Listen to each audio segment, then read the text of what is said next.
வாழ்க வளமுடன். நேற்று குங்கும பதிவு சொன்ன குத்துவிளக்குக்கு இப்போ எப்படி குத்துவிளக்கு ஏற்றணும்னு சொல்கிறேன். குத்துவிளக்கு எப்பயுமே தரையில் வைக்கக்கூடாது.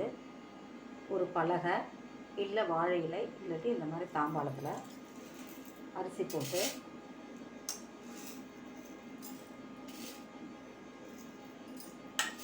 கொஞ்சம் மஞ்சள் குங்குமம்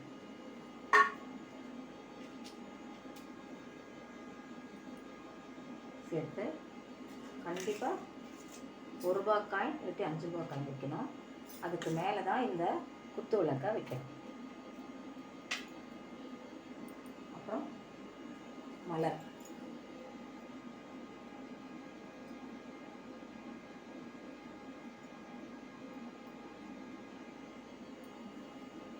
பூ வச்சு அலங்காரம் பண்ணணும்.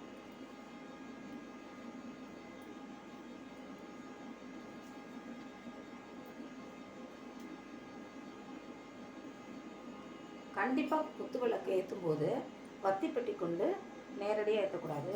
ஒரு துணை விளக்கு வச்சு தான் நம்ம குத்து விளக்கை ஏற்றணும். குத்து விளக்கு ஏற்றும் போது ஒளி வளர் விளக்கே போற்றி, ஒளி வளர் விளக்கே போற்றி, ஒளி வளர் விளக்கே போற்றி அப்படி சொல்லிகிட்டே ஏற்றணும்.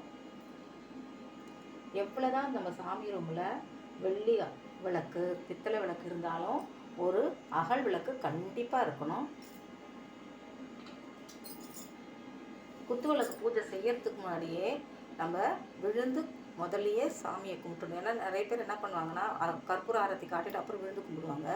அப்படி இல்லை, குத்துவிளக்கு பூஜை செய்யும்போது முதலையே ஒரு நமஸ்காரம் பண்ணணும். பண்ணிட்டு தான் நம்ம குத்துவிளக்கு பூஜையை ஸ்டார்ட் பண்ணணும். குத்துவிளக்கு பூஜை டீட்டெயில்ஸ் நான் இன்னொரு பதவியில் சொல்கிறேன் உங்களுக்கு. வாழ்க வளமுடன்.